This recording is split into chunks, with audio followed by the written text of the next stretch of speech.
Hi, welcome back everybody. Practically Social. I promised that I would redo the video on the 6 questions for therapy. I'm here at the Parthenon.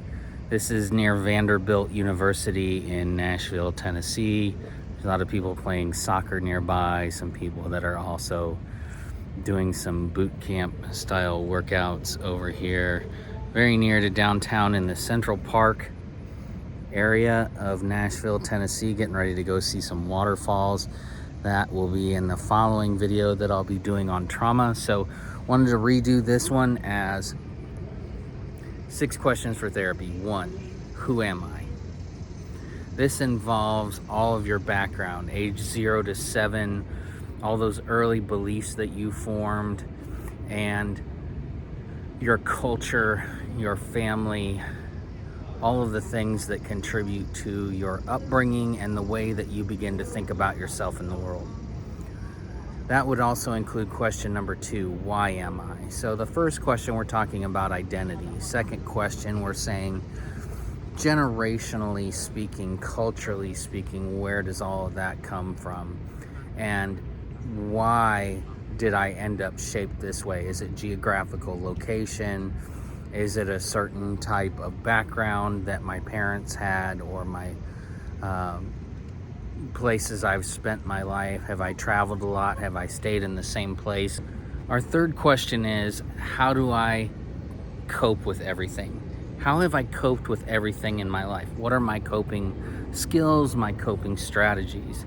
Do I have healthy coping skills and strategies such as exercise, meditation, mindfulness, doing things like dancing, having hobbies, all those kinds of things?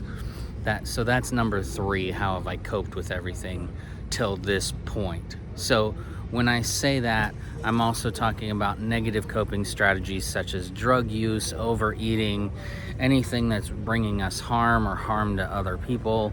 What are those negative coping strategies? Do I sleep through my depression and I don't take any action on that?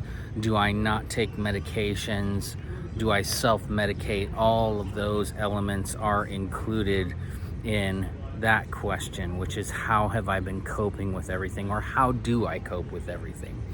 Number 4 question is going to be, what do I do with all this information? There's a whole bunch of information there in the who, the why, and how have I coped. So once you've got a grasp of those 3 questions, now you're looking at, oh, this is a lot of information. This information is confusing at times. This information may be revealing. It may be upsetting to you. Or on the other side of that, what are your strengths? Okay?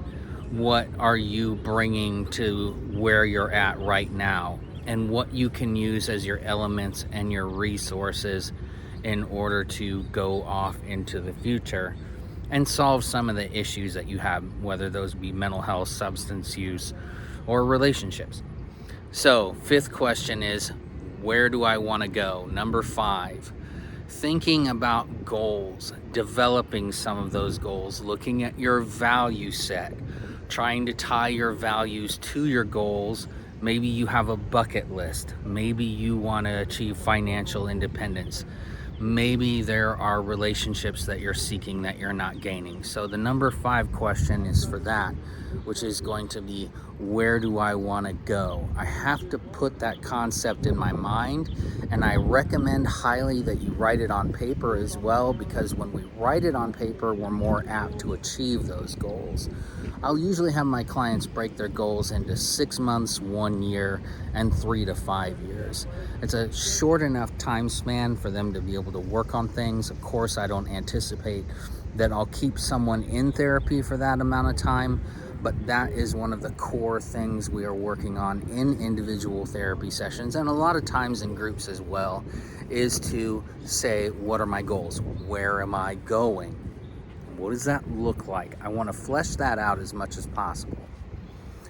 Number 6 question is going to be, how do I get there?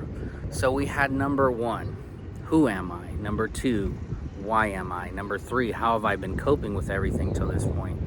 Number 4 is, what do I do with all this information? Synthesis.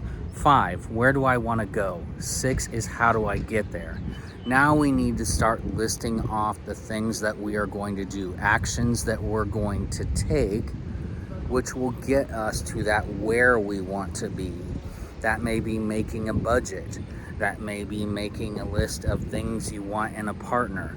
That may be listing resources and the order of those resources or priority that you need to do those in order to get help, okay? Whether that's individual therapy, group therapy, or otherwise. Maybe you want to do some self-help. Maybe you want to go on retreats. Maybe you want to learn how to meditate, or some of the other things that we can pursue in terms of our mental health. You want to be part of a larger community. So we need to start listing out steps there of how we're going to get there. Generally speaking, when we've addressed these 6 questions in therapy, by the time my client has reached this point, they have a very good idea of what's taking place in therapy. I'm here to help them self-actualize. I'm here to help them reach those goals. And I am here to improve their overall health with them as a team effort.